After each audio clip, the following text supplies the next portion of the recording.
পররাষ্ট্রমন্ত্রী ডক্টর খলিলুর রহমান আশা প্রকাশ করে বলেছেন, আগামী দিনগুলোতে বাংলাদেশ অত্যন্ত গতিশীল পররাষ্ট্রনীতি পরিচালনা করবে।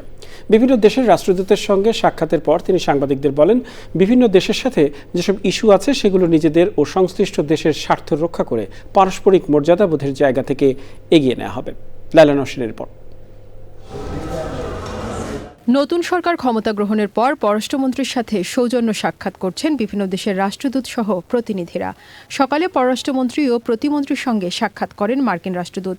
পররাষ্ট্রমন্ত্রীকে অভিনন্দন জানিয়ে দুই দেশকে আরও নিরাপদ, শক্তিশালী ও সমৃদ্ধ করতে একসঙ্গে কাজ চালিয়ে যাওয়ার প্রত্যাশার কথা জানিয়ে এক্স হ্যান্ডেলে পোস্ট করেন মার্কিন রাষ্ট্রদূত। পরে ইউরোপীয় ইউনিয়নের রাষ্ট্রদূত মাইকেল মিলার এবং ইউভুক্ত বিভিন্ন দেশের রাষ্ট্রদূতরা সাক্ষাৎ করেন পররাষ্ট্রমন্ত্রীর সঙ্গে।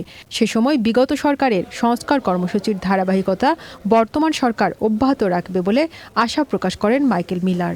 We are looking at this new government to continue with a series of reforms that were launched under the previous administration. পরে পররাষ্ট্রমন্ত্রী সাংবাদিকদের পররাষ্ট্রনীতি বিষয়ে কথা বলেন। আমরা বলেছি আমাদের যে সমস্ত ইস্যু আছে সেই ইস্যুগুলো আমরা সম্মানজনকভাবে পারস্পরিক মর্যাদাবোধের ভিত্তিতে আমরা রিজলভ করব, যেখানে আমাদের সকলের আমাদের স্বার্থ যেখানে সুরক্ষিত হয়। এ পর্যন্ত আমি যে কথা বলেছি বিভিন্ন রাষ্ট্রদূতের সঙ্গে, আমি আই এম প্রিটি কনফিডেন্ট যে আগামী দিনগুলোতে আমরা একটা অত্যন্ত গতিশীল ফরেন পলিসি পরিচালনা করতে পারব।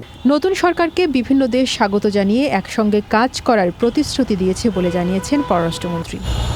Laila Nowshin, channel I, Dhaka.